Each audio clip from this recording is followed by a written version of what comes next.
Olá, meu amigo e minha amiga, estamos de volta com mais um Portal do José, nesse final de sabadão, para compartilhar com vocês algumas observações e análises de alguns acontecimentos muito importantes que estão se dando aqui no Brasil, mas também algumas situações que se encontram no campo do inusitado, do bizarro, do curioso, como, por exemplo, uma sugestão que já está correndo pelas redes sociais para que no ano de 2025, um personagem político/religioso passe a ser também jurado, comentarista da Rede Globo de televisão para o Carnaval de 2025, ao lado do carnavalesco Milton Cunha. O convidado seria o pastor Silas Malafaia, porque ele andava meio sumidão, mas deu uma aparecida hoje para falar de festejos, de cerimônias, fazer análises críticas, sobre estéticas, sobre pensamentos, sobre performances. Bom, vou conversar com vocês sobre esses fatos, outros que estão correndo também relacionados à Procuradoria-Geral da República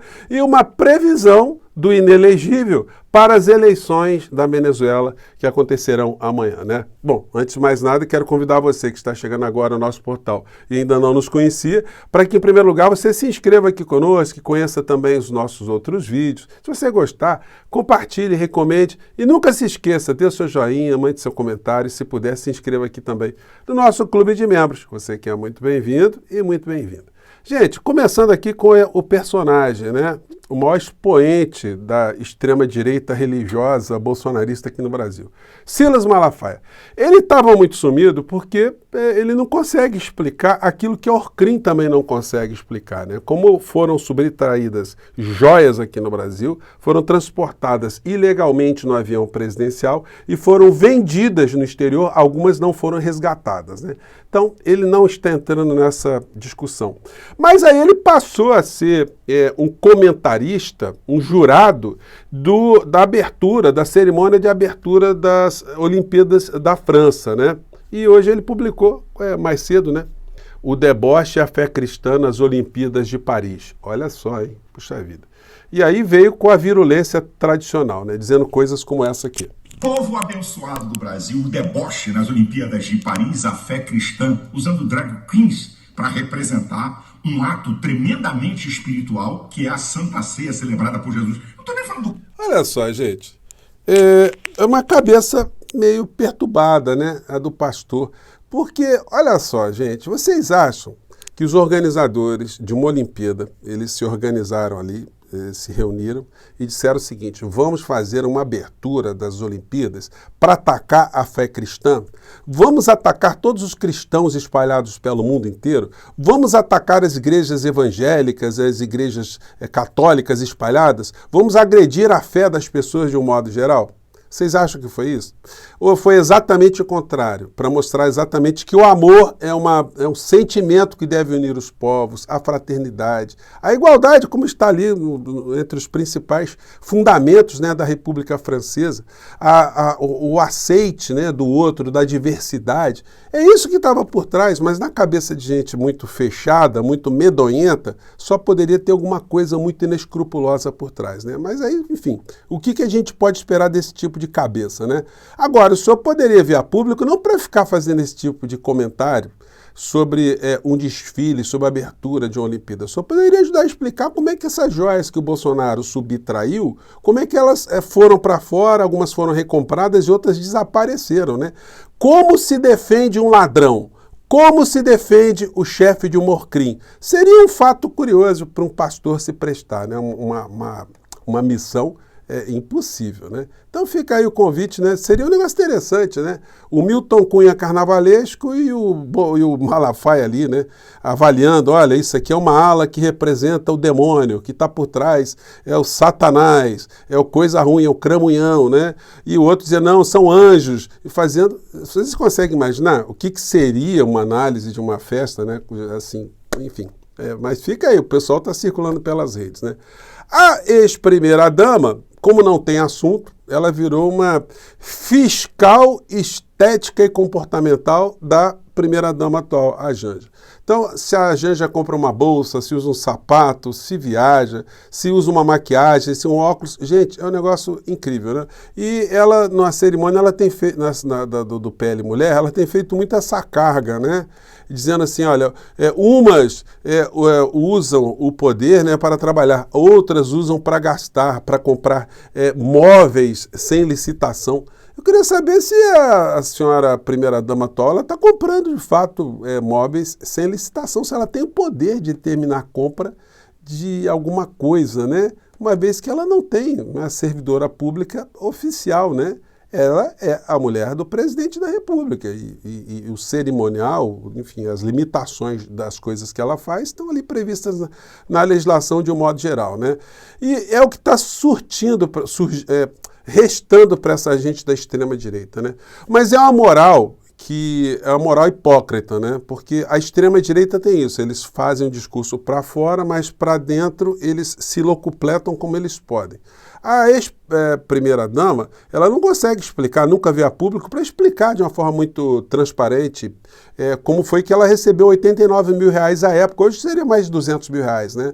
Na conta dela de um terceiro. Que negócio é esse, né? O dinheiro do marido dela é totalmente lícito e o dinheiro dos filhos do marido dela também é um dinheiro lícito. Eles compraram esse patrimônio todo com um milagre celestial, com apenas a fé, com o trabalho, né? Evidentemente nós sabemos, né, dessas histórias todas, mas ela, enfim, como ela casou com uma figura sem escrúpulos, o que esperar de uma criatura como essa, né? Lá na Argentina está acontecendo um escândalo, né? O Milei, ele não fez manutenção ou não autorizou a licitação para manutenção do avião presidencial e está alugando um jato por 350 mil dólares para poder circular por várias partes do mundo. E o jornal La Nación, na Argentina, que é apoiador do Milei, mandou o sapato em cima da criatura, né? Certificado vencido. A sequência de torpezas que impede o avião presidencial que possa voar e os gastos do jato, né, para as viagens de Milei. Então tá aí, ó, o povo argentino passando um sufoco desgraçado, o cara dizendo que vai destruir o Estado, mas a mamata para ele tá boa, né? Aqui, ó, aluguel de 350 mil dólares. Detalhe, o dono do jato é um empresário, né? Que foi um dos caras lá, proprietário da empresa de petróleo na Argentina, né? A YPF, né? Bom, então fica aí pra gente ver a moral dessa turma, né? Bom, e aqui no Brasil a fila continua andando, dando bons sinais para a gente, e nós vamos continuar a cobrar o Procurador-Geral da República.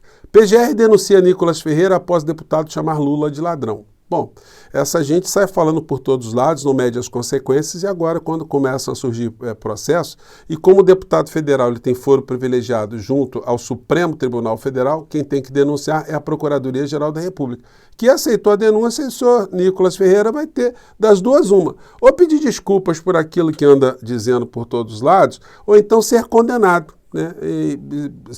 Aliás, as desculpas precisam ser aceitas pelo ofendido, no caso o presidente Lula, né? Que sirva de exemplo aí que outros continuem a puxar essa fila aí, que foi inaugurada por Roberto Jefferson e por Daniel Silveira, né? Mas o Daniel Silveira que tinha mandato, o Roberto Jefferson não. PGR se manifesta contra pedido de Bolsonaro para ter acesso à delação de Mauro Cid. Uma outra posição importante da PGR.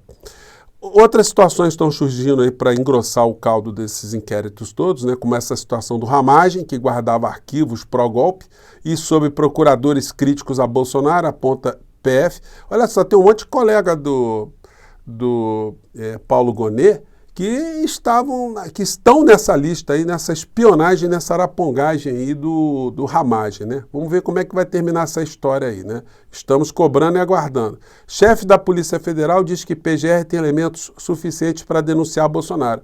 Nós todos já sabemos disso, falta o senhor Paulo Gonet agora chutar para o gol. Nós todos sabemos, o inquérito da Polícia Federal foi publicizado. Eu li o inquérito da Polícia Federal. E como uma pessoa que sempre militou do mundo do direito, né, sempre fui professor nessa área, posso dizer com base que está ali que nós tivemos um Orcrim no nosso país com ladrões de joias sendo o chefe do Orcrim. Então não tem como o Procurador-Geral da República ter uma conclusão diferente de qualquer analista de direito, qualquer professor, qualquer advogado, qualquer jurista ou servidor público da carreira, né? E da área do direito. Bom, e aí entrando aqui no mundo aqui da América do Sul, né? Amanhã haverá eleições na Venezuela. E o Inelegível publicou aqui um texto, né? Com o seguinte teor. Amanhã, domingo 28 de julho, eleições na Venezuela. A população da Venezuela foi totalmente desarmada no governo Hugo Chávez Maduro, com apoio de Lula e ONGs. Puxa vida, essa para mim é nova. Eu não sabia que o Lula ajudou a desarmar a população da Venezuela, que teve ONG que fez isso também. Isso é um negócio incrível, hein? Puxa vida.